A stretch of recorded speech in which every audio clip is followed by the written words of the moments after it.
बहुत सटल किया कि जैसे वो लड़की को डांट भी रहा है और व्यूअर को ये नहीं लगेगा कि वो डांट रहा है, व्यूअर को लगेगा समझा रहा है, लेकिन उसकी बॉडी लैंग्वेज ऐसी है कि जो मैसेज हम देना चाह रहे हैं वो कन्वे हो रहा है। तो फिर इसी वजह से मैं पूरे सीरियल में कहीं पे भी नहीं चीखा ही नहीं हूँ, सिर्फ दिमागी टॉर्चर जो है ना असला वो भी ऐसा है कि आपको स्क्रीन के ऊपर वो देखते हुए आपको इरिटेटिंग नहीं लगेगा। नहीं, इंटरेस्टिंग होता है बिकॉज यू लाइक यार सीरियसली मैं मजाक कर रही। एक दो चीज़ों पे होता है ना, प्रोमो आता है, मैं प्रोमो देख रही होती हूँ और मैं कहती हूँ यार ये बंदा क्या है, ये क्या कर रहा है, you know he is like so full of himself and किस तरह मैनिपुलेशन कर रहा है ये, तो वो वाकई ये चीज़ आती है। Very manipulative, the character of sultan is very manipulative. अभी आप आगे देखेंगे कि वो सिचुएशंस को कैसे जो है ना अपने हिसाब से वो लेके जाएगा, ऐसे स्विंग देगा। कभी कभार जब उसके घर वाले आएंगे, लड़की के जो असरा के घर वाले वो आते हैं, उनके सामने एक बिल्कुल डिफरेंट सुल्तान है। अभी जो लास्ट एपिसोड चला, एपिसोड 12 में आपने देखा होगा, जिसमें वो डिनर टेबल पे बैठे हुए रेस्टोरेंट में, तो वो भाई के सामने उसको प्रॉन्स भी डाल के दे रहा है, उसको कह रहा है सब पास्ता भी खाओ, सैंडविच भी खाओ, ये भी खाओ। अच्छा, घर वाले कह रहे हैं गाना गाओ, तो उसके लिए जिंदगी में तो सभी, वो गाना भी गा रहा है उसके साथ उसके लिए ना, ताकि घर वाले बोले यार हमारी तो बड़ी खुशकिस्मती है, हमें सुल्तान जैसा जो है वो जबरदस्त हमें दामाद मिला है। और एक्चुअली वो कुछ और है, वो फिर अब आगे जाएंगे तो पता चलेगा। अच्छा, एक और चीज़ जो इंटरेस्टिंग है कि सुल्तान का बैकग्राउंड दिखाया है, उसके जो ट्रॉमाज हैं या उसका जो पर्सनालिटी है, उन्होंने एक्चुअली ड्रामे ने बताया है कि भाई उसका बचपन में ऐसा हुआ, उसके माँ बाप जो उसके हैं उनका रिश्ता ऐसा है जिसकी वजह से उसकी पर्सनालिटी में आपको ये सब चीज़ें नज़र आती हैं, which I thought was such a great thing. How do you think how important it is कि हम जब किसी कैरेक्टर को इस तरह दिखाते हैं तो उसका एक बैकग्राउंड देना ज़रूरी है, रादर देन का बस एक नेगेटिव कैरेक्टर आपने ऑडियंस के सर पे थोप दिया और बोला बस इसको एक्सेप्ट कर लो, कोई लॉजिक कोई रीज़न देने की जरूरत नहीं है कि वो ऐसा क्यों है या ऐसा क्यों कर रहा है। बिल्कुल ऐसा ही, क्योंकि आपने इतने प्रोजेक्ट्स पे काम किया है और बहुत तरीक़ों के आपने कैरेक्टर्स किए हैं। Why do you think going forward ये इंपॉर्टेंट हो गया है कि हम एक बैकग्राउंड दिया करें या रीजनिंग दिया करें? ये हमेशा से ही ज़रूरी था। मैं जब मैंने ग्रेजुएशन किया है एडवर्टाइजिंग में और मैंने फिल्म एंड टीवी भी पढ़ा हुआ है, तो हमें यूनिवर्सिटी में भी यही सिखाया गया था कि बेटा if you want to do something out of the box, if you want to go creative, कुछ आपने कुछ डिफरेंट करना है, तो उसकी जस्टिफिकेशन आपके पास होनी चाहिए। जैसे मुझे याद है मेरा एक प्रोजेक्ट था, उसके अंदर मैंने एक पोस्टर डिज़ाइन करना था, एक आई थिंक एयरलाइन का पोस्टर था, तो उसमें मैंने एक मुझे याद है कि बच्चा कूदता हुआ दिखा दिया था वहाँ से, पता नहीं कुछ डिफरेंट किया था।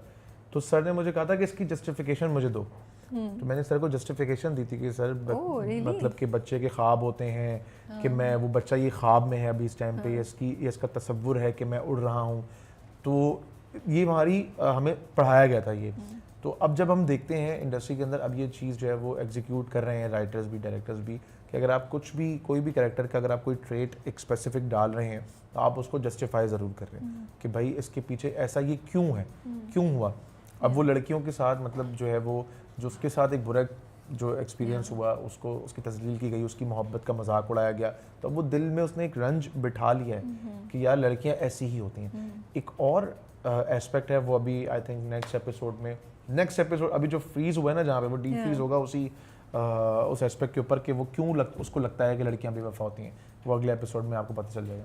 लेकिन वो वैलिडेशन भी कॉन्स्टेंटली चाह रहा है, उसने परीज़े से भी वही अल्फाज सुने, उसने असरा से भी वही अल्फाज सुने, उसको मुसलसल अपनी ज़ात की वो चाहिए कि तारीफ़ हो, ज़ात को उसकी एक्सेप्ट किया जाए और बोले भाई ये कुछ है, और वो भी डिटेल में जाके। बिल्कुल ऐसा ही है। इस तरह के लोग होते हैं, असल में भी होते हैं जो सिर्फ अपने आप में ही होते हैं। बहुत सारे लोगों को मैं जानता हूँ वो तो बल्कि एक तो ऐसे भी शख्स को मैं जानता हूँ वो कहते हैं कि मैं आम इंसान ही नहीं हूँ। मैं कहता हूँ क्यों? कहते नहीं मैं ख़ास इंसान हूँ, बस जो मैं कहता हूँ वो हो जाता है। इट मीन्स कि मुझ पे अल्लाह की ख़ास blessing, I am not a normal person, I am different. तो होता है, लोग होते हैं। बट सुल्तान का मसला क्या है? क्योंकि एक तरफ तो मुझे ये लगता है इसको अपनी तारीफ सुननी है, ठीक है, असरा को वो कंट्रोल करना चाह रहा है।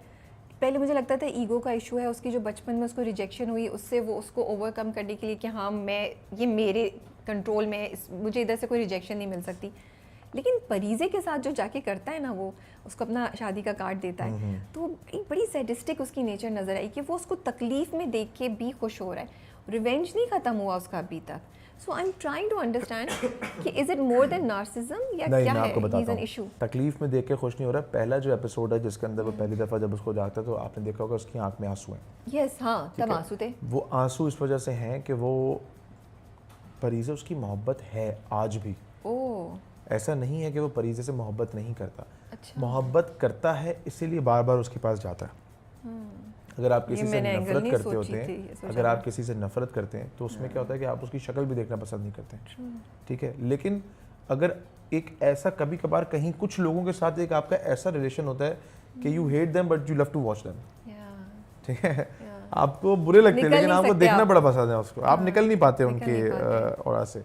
तो ये जो है सुल्तान, ये बेसिकली एक दफ़ा भी मिलने के लिए गया है उससे, उसके बाद दोबारा भी जाएगा और कई दफ़ा जाएगा, ऐसे ही जाएगा कि मैं हाल पूछने आया हूँ परीजे का, कैसी है परीजे, उसको देखने आया हूँ। फिर आगे वो फिर स्टोरी खुलेगी, फिर इसको फॉलो करेगा, जब परीजे चली जाएगी यहीं पे तो वो ढूंढेगा बाकायदा कि परीजे कहाँ गई, अच्छा कहाँ। मतलब ये तो काफी कॉम्प्लिकेटेड स्टोरी आगे, we have a lot to watch, interesting. बहुत सारी चीज़ें हैं, सुल्तान के दिल में अभी भी उसके लिए मोहब्बत है थोड़ी थोड़ी।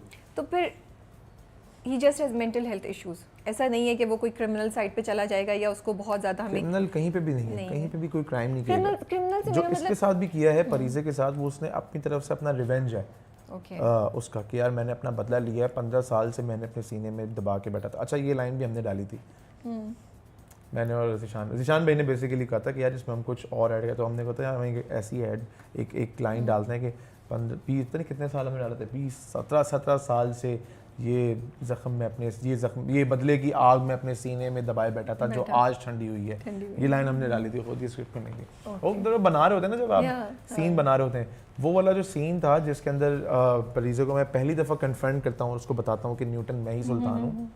वो सीन की प्रेपरेशन में हम जब वो सीन करने वाले थे, अच्छा वो सीन हमने रात में 12-1 बजे रोल किया था ओके वो सीन, और वो सुबह हमारा तकरीबन 3:30-4 बजे ख़त्म हुआ था।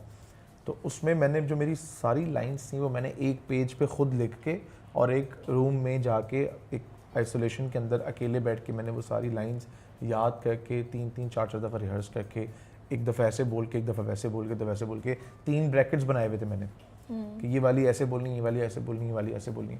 फिर हम सेट पे गए थे, फिर हम डिस्कस करके ज़ीशान भाई ने जैसा कहा फिर हमने उसको परफॉर्म किया। तो उस वक्त भी जब हम कर रहे थे तो हम अपनी तरफ से जो जो हमें अच्छा लग रहा होता था कि यार ये सुल्तान वो हो सकता है, ये सुल्तान वो हो सकता है, हम ऐड करते थे। मुझे बड़ा इंटरेस्टिंग लग रहा है एंड आई एम लाइकिंग आप जो पूरा बैक स्टोरी बता रहे हैं, the amount of effort, work and you know thought process जो आपने डाला हुआ है सुल्तान में।